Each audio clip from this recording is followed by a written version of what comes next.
ada sebuah nasihat bahwa ketika syaitan itu menggoda manusia, mereka menggoda dengan banyak cara. Dan salah satu cara syaitan untuk menggoda manusia adalah membuat manusia itu untuk melupakan perkara-perkara besar, kemudian mengurusi perkara-perkara yang kecil. Membuat mereka untuk meninggalkan hal-hal yang wajib untuk bersibuk pada perkara-perkara yang bersifat tidak wajib. Dan kita lihat sekarang, betapa banyak di antara kita melihat orang-orang yang ketika menemukan kesalahan-kesalahan kecil pada saudaranya, atau bukan kesalahan kecil, menemukan perbedaan-perbedaan yang tidak salah pada saudaranya, kemudian mereka mengangkatnya seolah-olah perkara dunia dan akhirat, perkara surga dan neraka. Ketika ulama menyampaikan bahwa sifat seperti ini adalah sifat selayaknya babi, bahwasanya babi ketika dikasih makanan yang bersih, dia menolak. Tapi ketika dikasih makanan yang kotor, dia sangat tertarik dan dia kemudian memakannya dengan sangat lahap. Maka seharusnya kita tidak seperti itu.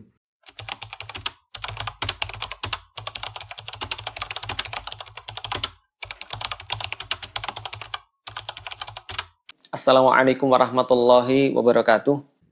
Sesuatu yang senantiasa saya pikirkan dari awal ketika masuk Islam dan sampai sekarang masih menjadi misteri, yaitu adalah persatuan kaum muslimin.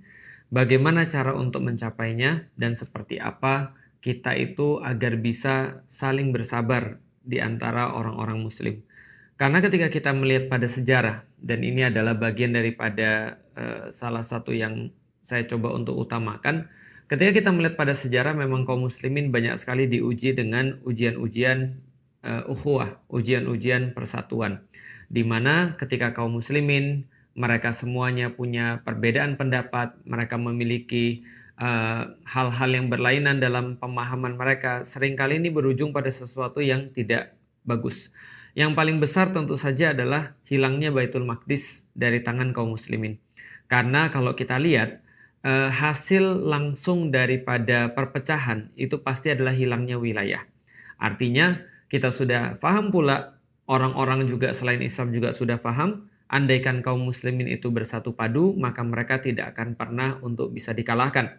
Tapi kalau seandainya mereka mulai terpecah belah, Allah sampaikan, hilang kekuatan kalian, hilang kehormatan kalian, ketakutan musuh kemudian akan dicabut, kemudian kita akan kalah. Maka ini adalah the biggest question, atau ini adalah the biggest trial menurut saya pada kaum muslimin. Maka ketika saya pernah ditanya berkali-kali dari dulu sampai sekarang, ketika saya ditanya pun saya menjawab hal yang sama. Apa yang menjadi doa saya kepada Allah, andaikan saya punya doa yang pasti dikabulkan, maka saya tidak akan ragu untuk meminta bahwa saya meminta pada Allah agar kaum muslimin diikatkan hatinya, disatukan kasih sayangnya di antara mereka. Namun tentu saja ini adalah bukan perkara yang mudah, karena Allah sampaikan pula di dalam Al-Quran, andaikan kita semua membelanjakan apapun yang kita punya untuk bisa membeli ikatan hati, untuk bisa membeli bersatunya kita atau menghilangkan perpecahan di antara kita, maka itu tidak akan pernah bisa dilakukan karena ini adalah hak prerogatif daripada Allah. Tapi ini adalah sekedar untuk menasihati diri saya secara pribadi, mengingatkan diri saya sekaligus berbagi pada teman-teman sekalian. Teman-teman sekalian, bagaimana cara kita tuh menyikapi perbedaan? Saya sudah banyak sekali melihat, banyak sekali membaca tentang perbedaan-perbedaan di antara kaum muslimin. Dan rasanya percuma ketika kita terus mempertahankan pendapat-pendapat ketika kita berbicara tentang perbedaan fikih terhadap kaum muslimin yang lain. Tapi yuk kita coba untuk berbicara sedikit tentang bagaimana caranya kita menyikapi perbedaan, dan mungkin ini adalah sesuatu yang bisa bermanfaat untuk kita semua. Pertama teman-teman sekalian, apakah kaum muslimin itu diperbolehkan berbeda? Itu dulu yang pertama. Apakah ada perbedaan di antara kaum muslimin? Maka ini dijawab dengan sangat mudah sekali bagi siapapun yang membaca kisah-kisah para sahabat, membaca sirah nabawiyah, bahwasanya ketika Rasulullah Shallallahu Alaihi Wasallam pun ketika masih hidup itu terjadi perbedaan di antara para sahabat. Bagaimana cara mereka untuk bisa memahami dan bisa taat pada Rasulullah Shallallahu Alaihi Wasallam, bahkan dengan kata-kata yang sama. Yang paling sering disampaikan oleh para ulama ketika Rasulullah Shallallahu Alaihi Wasallam berpesan pada para sahabat, jangan kalian sholat asar kecuali di Bani Quraidah. Ini adalah hadis yang sangat sederhana, ketika Rasul memberangkatkan para sahabat untuk mengepung Bani Quraidah, maka Rasul menyatakan jangan kalian sholat asar kecuali di Bani Quraidah. Artinya ini adalah sebuah perintah yang sangat jelas. Tapi sahabat mengartikan dengan dua cara. Ada sekelompok sahabat mengartikan bahwasanya ini adalah ucapan untuk bersegera sampai di Bani Quraidah dan jangan membuang-buang waktu karena begitu penting pengepungan ini. Ada sahabat yang lain yang mengatakan bahwasanya ini adalah sesuatu langsung dilihat dari harfiahnya. Maka mereka katakan ya udah, pokoknya kita nggak boleh sholat kecuali di Bani Quraidah. Maka sahabat terbagi dua, ada yang sholat asar tidak di Bani Quraidah karena mereka mengikuti jam sholat, karena mereka mengartikan bahwasanya ini hanya sekedar Rasulullah menyuruh mereka untuk bersegera.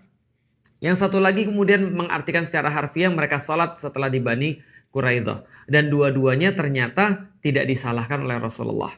Rasulullah justru membenarkan perilaku mereka semuanya. Karena semuanya adalah karena ketaatan kepada Allah dan Rasulnya. Maka kita tahu bahwasanya kaum muslimin pernah berbeda di zaman Rasulullah SAW. Mereka tidak selalu sama, mereka tidak selalu satu pendapat ketika berhadapan dengan Rasulullah SAW ketika di depan Rasul. Maka jawabannya sederhana. Apakah kaum muslimin pernah berbeda ketika Rasul masih hidup? Jawabannya tentu saja pernah. Pertanyaan berikutnya. Apakah berbeda selalu menjadikan kita itu harus salah satunya kafir? Jawabannya tidak juga. Karena kenapa? Karena perbedaan-perbedaan itu ada banyak. Ada perbedaan selera, ada perbedaan bagaimana kemudian kita menyikapi satu peristiwa, ada perbedaan-perbedaan yang memang menjadikan kita kufur atau tidak kufur. Ini adalah perbedaan yang ada di dalam Islam. Kalau andaikan seseorang menyukai teh dan yang lain menyukai kopi, tentu saja ini tidak menjadikan perbedaan itu adalah sesuatu yang salah. Artinya kalau kita balik lagi, apakah setiap perbedaan itu harus jadi kufur? Ternyata tidak. Ada perbedaan-perbedaan yang ditolerir. Ada yang suka teh, ada yang suka kopi. Ada yang suka makan ayam, ada yang suka makan kambing. Ini adalah sesuatu yang biasa-biasa saja. Ada kemudian perbedaan-perbedaan yang ditolerir dalam hal fikih seperti tadi di zaman Rasulullah. Tidak harus selalu kemudian berbeda di dalam Islam lantas kita mengkufurkan saudara kita. Pertanyaan berikutnya. Andai pun dia berbeda dalam satu perkara yang memang perkara ini adalah perkara akidah. Misal, dia meyakini saudara kita misalnya ada yang meyakini bahwa ada Rasul lain setelah Nabi Muhammad. Maka ini perkara yang sangat penting, perkara akidah. Pertanyaannya, kalau ada yang berbeda seperti itu, tentu saja dia kufur. Lantas apakah harus ribut? Apakah lantas harus kemudian kita ramai di sosial media? Ini adalah pertanyaannya lagi. Maka kalau andai pun kita berbeda, lalu kemudian kufur, apakah harus menghina? Apakah harus diramaikan? Tentu saja tidak. Nah, ini adalah bagian daripada menyikapi perbedaan. Kecuali perbedaannya sudah mengancam nyawa. Sebagaimana kita tahu saudara-saudara kita di Palestina, sekarang mereka dibantai oleh penjajah Israel. Kalau misalnya kita menyikapi ini, tentu saja kita harus bermain fisik. Tentu saja kita harus menggunakan sebuah ukuran-ukuran yang berbeda dengan ukuran-ukuran ketika kita masih menyikapi saudara. Artinya gini, ada banyak sekali persamaan-persamaan di antara kaum muslimin. Bagaimana kita menyikapi orang-orang yang sama-sama muslim? Atau sama-sama muslim berbeda dalam hal fikih? Ataupun sama-sama muslim ketika dia sesat? Bagaimana kemudian kita menyikapinya? Tentu saja ini adalah sesuatu yang berbeda. Yang jelas teman-teman sekalian, bukan dengan meramaikan segala sesuatu yang tidak penting.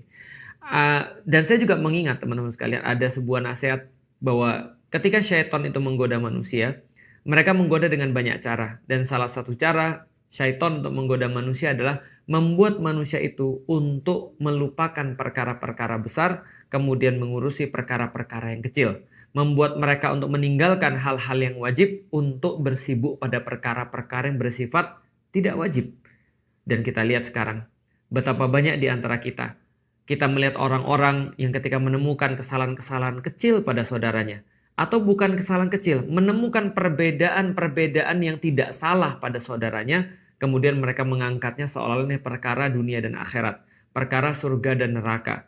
Kalau misalnya kita lihat pada postingannya Ustadz Umar Mita, menarik sekali ketika ulama menyampaikan bahwa sifat seperti ini adalah sifat selayaknya babi. Bahwasanya babi ketika dikasih makanan yang bersih, dia menolak. Tapi ketika dikasih makanan yang kotor, dia sangat tertarik dan dia kemudian memakannya dengan sangat lahap. Maka seharusnya kita tidak seperti itu. Kita adalah orang-orang yang seharusnya ketika menemukan ada sesuatu yang salah, bahkan bukan yang salah.